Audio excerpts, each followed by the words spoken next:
Do you feel a knot in your stomach every time you check your bank account? Or avoid it completely, even when you know you shouldn't? That's not bad discipline. It's conditioning. If money felt stressful growing up, your brain learned to react to it like a threat. And that pattern is still running your decisions today, silently costing you money. The scary part? Most people never realize they're doing it. But once you see it, you can break it fast. Stay with me. Because the first pattern is the one almost everyone has. And it's the fastest way to stay stuck without even noticing. You overreact to small expenses without even realizing it, and it's quietly draining your mental energy more than the money itself. You feel that little spike of tension when you pay for groceries or gas, like something's wrong, even when your numbers say you're fine. That's not about personal finance math, that's financial psychology running in the background.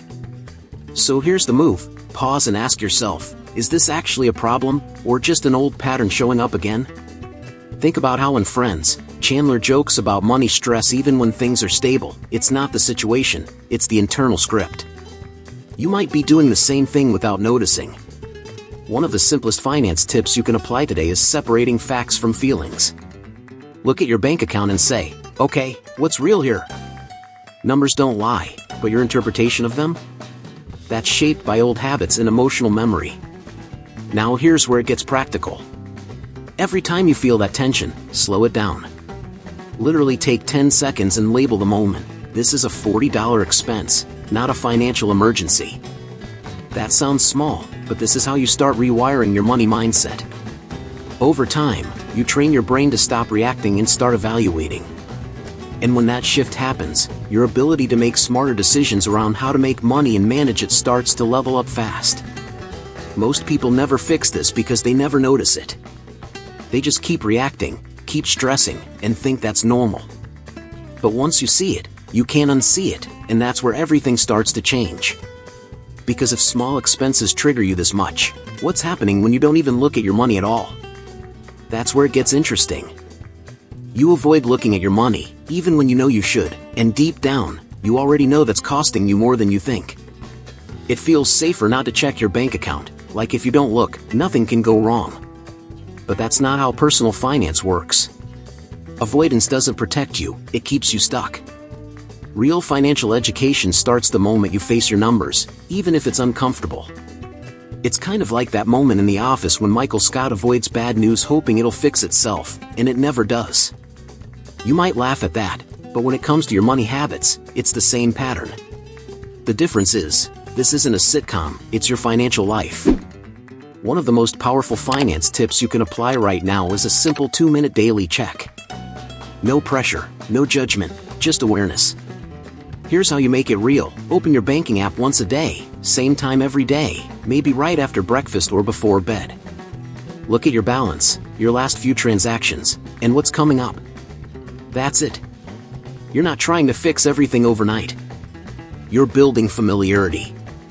And something interesting happens when you do this consistently, your anxiety starts dropping.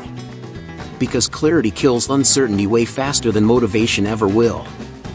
Most people think they need more money to feel in control, but what they really need is visibility. Once you see your numbers regularly, you start making sharper decisions without even trying. And that's when your financial psychology begins to shift for real. But here's the catch: what happens when you do look at your money, and still feel the urge to spend just to feel better? That's the next trap you need to understand. You spend fast to relieve stress, and in the moment, it feels like a solution, but a few hours later, it hits you, it wasn't. That quick purchase, whether it's food delivery, random online shopping, or something you didn't even plan, becomes emotional relief instead of a real strategy. This is where financial psychology quietly takes over your personal finance decisions. And if you don't catch it, it turns into a loop that keeps draining both your wallet and your peace. You've probably seen this pattern play out in shows like Sex and the City, where retail therapy feels empowering in the moment, but never really fixes the deeper issue. That's exactly how most people approach money habits, they react instead of plan. One of the most underrated finance tips is this: create a 24-hour rule for any non-essential purchase. If it's not urgent, it waits. No exceptions. That single habit can save you hundreds, even thousands, over time. Here's how you apply it in real life. Next time you feel the urge to buy something out of stress, don't fight the feeling, just delay the action. Add the item to your cart, close the app, and come back the next day. You'll be surprised how often the desire fades. And when it doesn't, you'll at least be making a conscious decision instead of an emotional one. That's how you start taking control of how to make money decisions that actually build your future. Over time, this breaks the stress-spend cycle and replaces it with intentional behavior. You stop using money as a quick escape and start using it as a tool. And once that shift happens, your confidence grows in a way most people never experience. But here's where it gets deeper. What if the reason you keep repeating these patterns isn't just stress, but how you see your own value? You undervalue yourself and set low financial standards, and most of the time, you don't even realize you're doing it. If you grew up around money stress, you might have internalized the idea that this is just how life is. So you settle for lower income, lower expectations, and smaller goals. But here's the truth most people avoid. Your personal finance results will rarely rise above the standards you accept for yourself. Think about the pursuit of happiness. Chris Gardner didn't just work harder, he refused to accept the life he was in as permanent. That shift in identity is everything. One of the most powerful finance tips you can apply is writing down what you believe you should earn and how you should live. Not based on fear, but based on potential. If you don't define it, your environment will do it for you, and it usually sets the bar low. Now make it real. If you're earning $2,000 a month but know your skills could bring in $5,000, start acting like someone closing that gap. That means improving skills, negotiating better, exploring new income streams like freelancing, remote work, or even learning high-value skills like sales or coding. This is how to make money in a way that aligns with growth, not survival. Your habits have to match the level you're aiming for. And here's the part most people miss: until you raise your standards, no budgeting trick or financial education strategy will fully work. Because you'll keep operating from a smaller identity. But once you shift that, everything changes faster than expected. Still, there's a hidden belief running even deeper than this, and if you don't catch it, it'll quietly pull you back every time you try to level up. You keep this hidden belief that money equals stress, and it's quietly shaping every financial decision you make. You might say you want more money, more freedom, better habits, but deep down, if you associate money with pressure, responsibility, or even conflict, your brain will resist it. That's financial psychology at its core. And it explains why some people earn more, but never feel better. You've seen this dynamic in shows like Succession, where money brings power but also constant tension. If that's the image stuck in your mind, of course you'll subconsciously avoid wealth. So here's one of the most overlooked finance tips: start replacing that internal script daily. Literally tell yourself, money gives me options, control, and peace. It may sound simple, but repetition rewires belief, and belief drives behavior in personal finance more than logic ever will. Now make it actionable. Every time you interact with money, getting paid, paying a bill, saving, pause for a second and attach a new meaning. Instead of "this is stressful," shift to "this is me building stability." Over time, this changes how you handle money habits at a fundamental level. And when your mindset shifts, your actions follow without forcing it. That's how you start aligning your behavior with how to make money and actually keep it. Most people never question their beliefs, they just live inside them. But once you flip this one, you stop sabotaging your own growth without even knowing it. And that's where things start getting interesting, because even with a better mindset, if you don't build a safety net, your brain will still act like you're in danger. You don't build safety, so you stay stuck in survival mode, and that changes how you make every single decision. When you don't have a financial buffer, even small bills feel like threats, not just expenses. That constant pressure keeps your brain focused on short-term survival instead of long-term growth. And no matter how many finance tips you learn, if you feel unsafe, your personal finance decisions will always come from fear.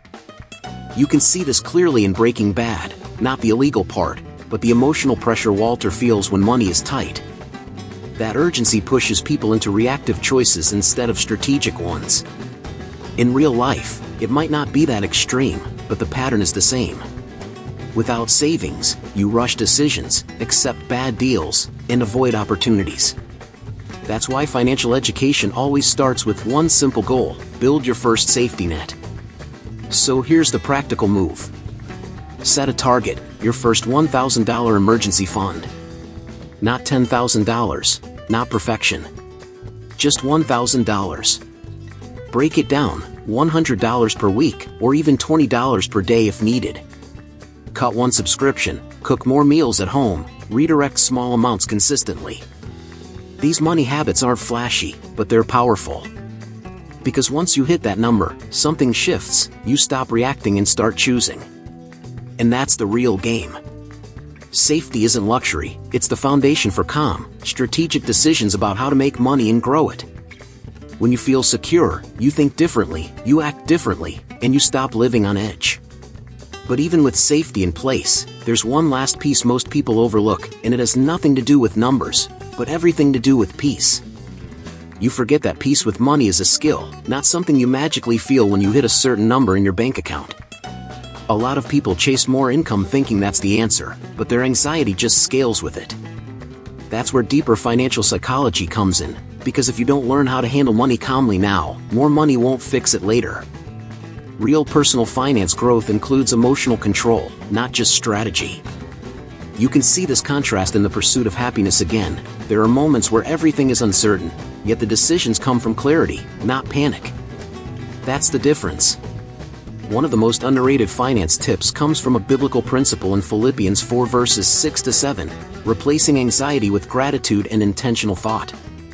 Whether you're religious or not, the principle is powerful. Pause before decisions, acknowledge what you have, and move forward with clarity instead of fear. Here's how you apply it. Before making any financial move, paying a bill, investing, even spending, take 30 seconds. Breathe, acknowledge something you're grateful for, and then decide. This builds emotional discipline into your money habits. Over time, this simple practice rewires how you respond under pressure. And that's how you maintain control, even when life throws unexpected situations your way. Most people overlook this because it feels too simple.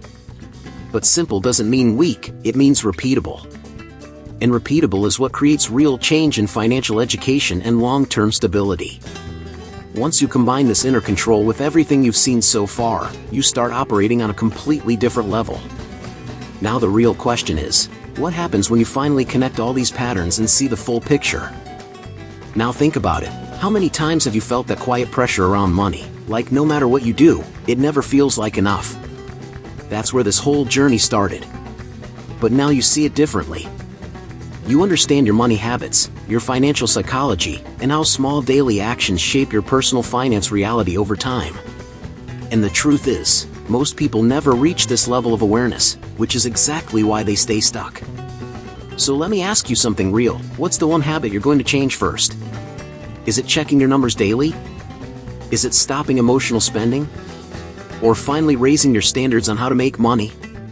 Drop it in your mind right now. Make it specific, because clarity is what turns knowledge into action. And if you're serious about changing your financial future, hit that subscribe button and turn on notifications, because the next insights you'll learn could completely shift how you handle money from here on out. Now if you're ready to go deeper, there's something that can guide you step by step. The Material Holistic Health, Nourish Your Mind, Balance Your Finances, Transform Your Life shows you exactly how to build consistent money habits, create new income streams, eliminate debt strategically, and stay mentally strong even under financial pressure. This isn't theory, it's practical, structured, and designed for real life. Click the link in the pinned comment now and start transforming your finances today. It's your time. Check out the material in the pinned comment. Remember how overwhelming it felt at the beginning? That tension, that uncertainty, that constant mental noise around money? Now you're not just reacting anymore, you're starting to understand and take control. And that's the shift most people never make. So the question is, are you going to go back to old patterns, or are you finally ready to build a financial life that actually works for you?